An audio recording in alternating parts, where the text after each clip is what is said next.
Hi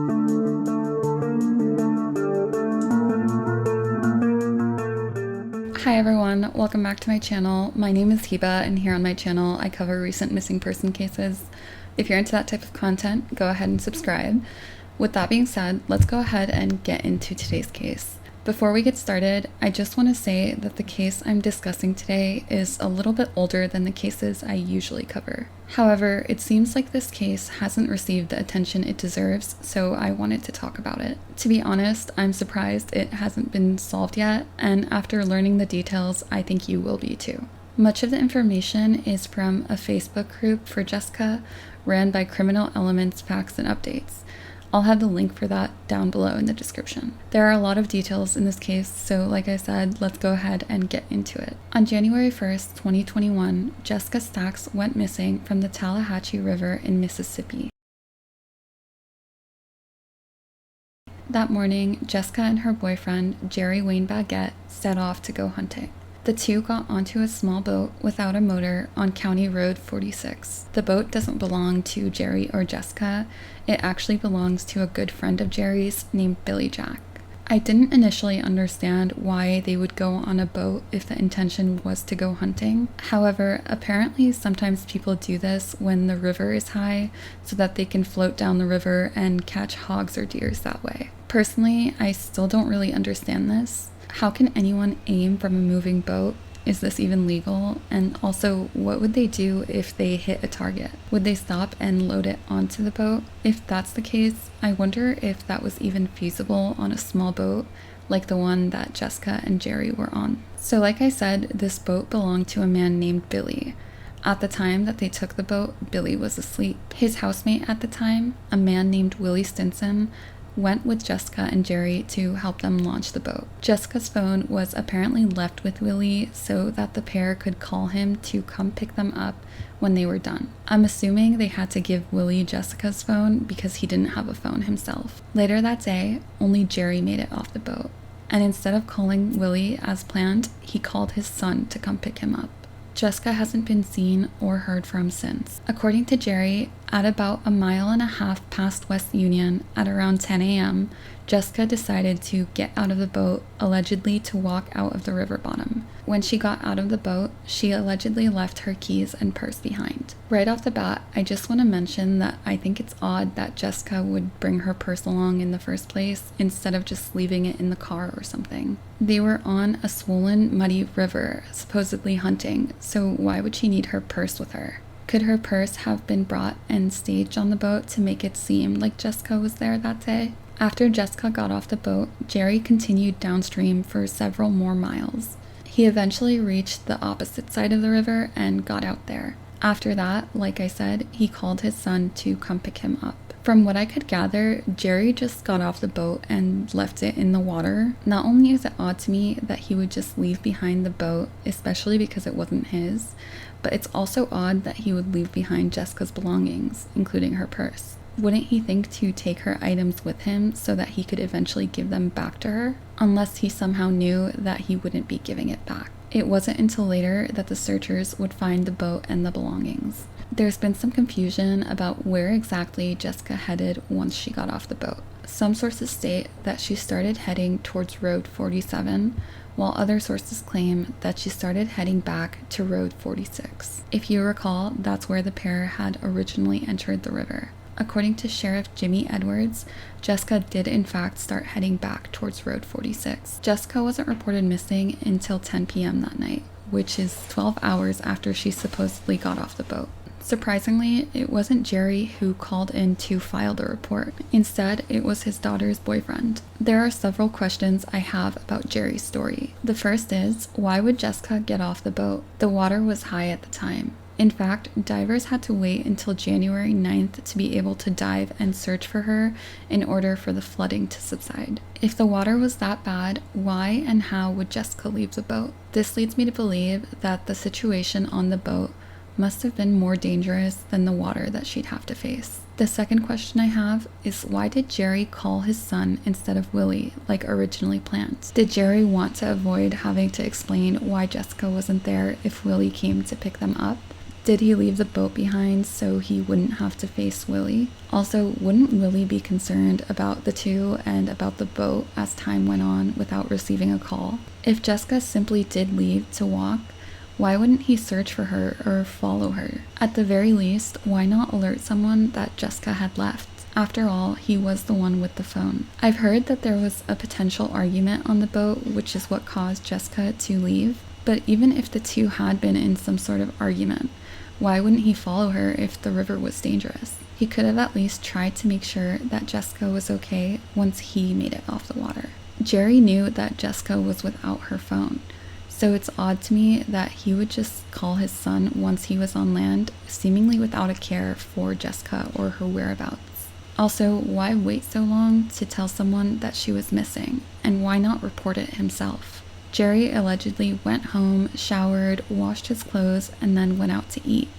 After doing all of that, he decided to go back to the area to search for her. When the call came in that Jessica was missing, which again was at around 10 p.m., authorities began to search the area. That night, they searched until around 3 a.m. and then continued the search later that morning, so on January 2nd. Searches for her continued into the week. Soon, items belonging to Jessica were found, including her boots. I'll insert pictures of them here, or of what remained of them.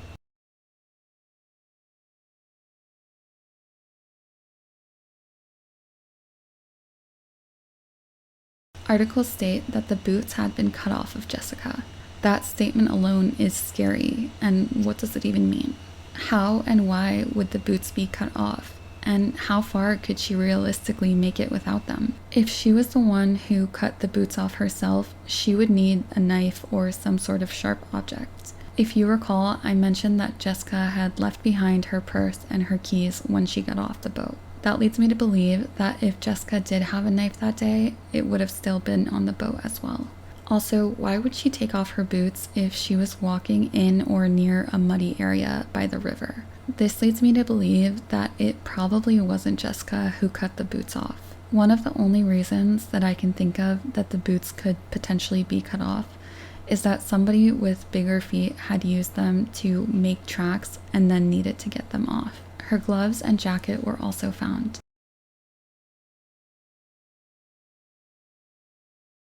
I don't understand why she would have removed her jacket considering the weather and freezing rain. Surely she would have kept that on. If she did take it off and was in the water, it wouldn't take long for her to become hypothermic.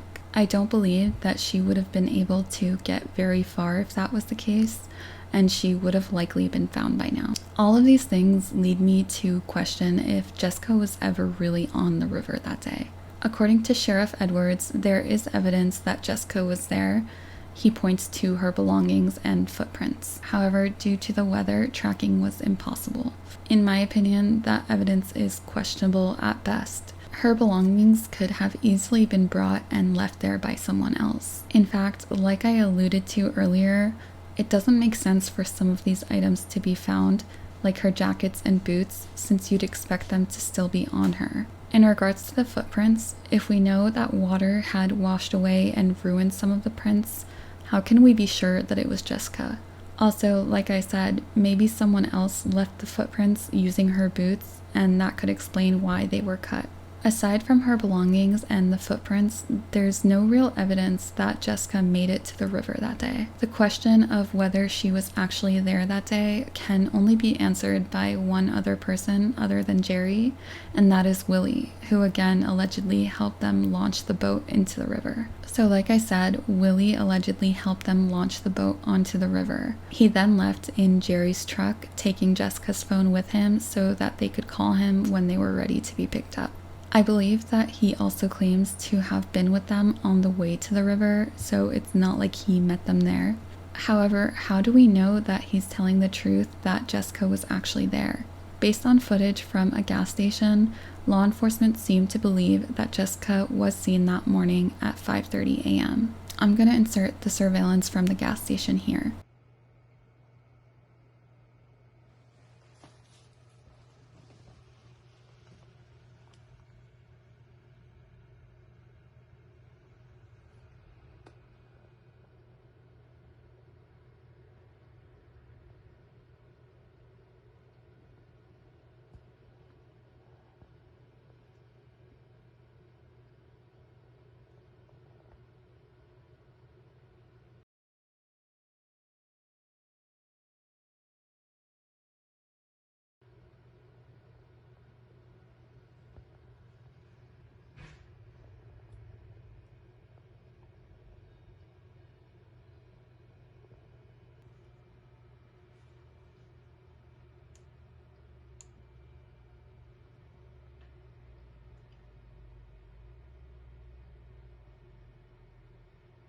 In my opinion, it can't be confirmed that Jessica was seen at the gas station based on this video. While we can see somebody opening the passenger's side door in the video, it's not possible to make out who this person is, and it could have been anyone. This video also fails to show any sign of Willie being present. Ultimately, in my opinion, it can't be confirmed that Jessica was ever there that morning. But if Jessica never made it to the river, what actually happened? I believe it's possible that something happened the night prior or even earlier than that. Keep in mind that this incident happened on January 1st. Is it possible that something happened the night prior, potentially while celebrating New Year's Eve? I think it's totally possible, especially considering that the last time that anyone not connected to Jerry saw Jessica was days earlier. If we do believe Jerry and Willie that Jessica was on the river that day, many of the questions I brought up still remain, particularly those about why she left the boat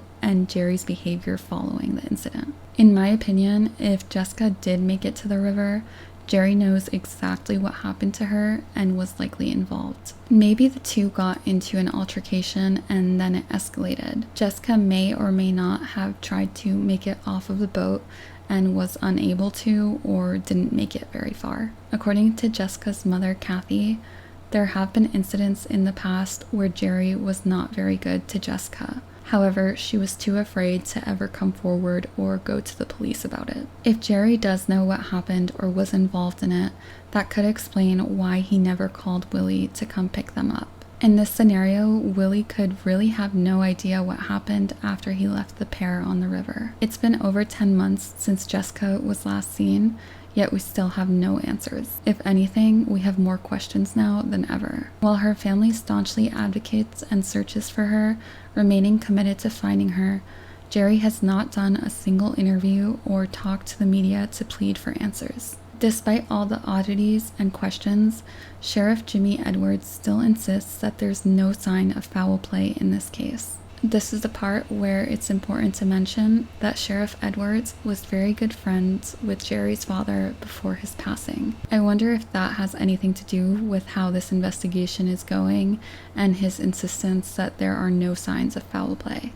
It's time that Jessica's family got some answers. She's a mother, a daughter, a friend, and so much more. If you have any information at all, please call the number in the description below. You can also always reach me at my email, which is also below. I'll also include the family's change.org petition and a Facebook group for Jessica. Jessica is 5'4" and weighs between 110 to 125 pounds. She has blonde hair and green eyes. She has multiple distinguishable tattoos, including a puzzle piece with the name Kobe and the name Brayden. Thank you so much for sticking with me if you made it to the end here. Please let me know what your thoughts are in the comments. It's always very interesting to hear what you think. But until next time, stay safe and I'll see you later.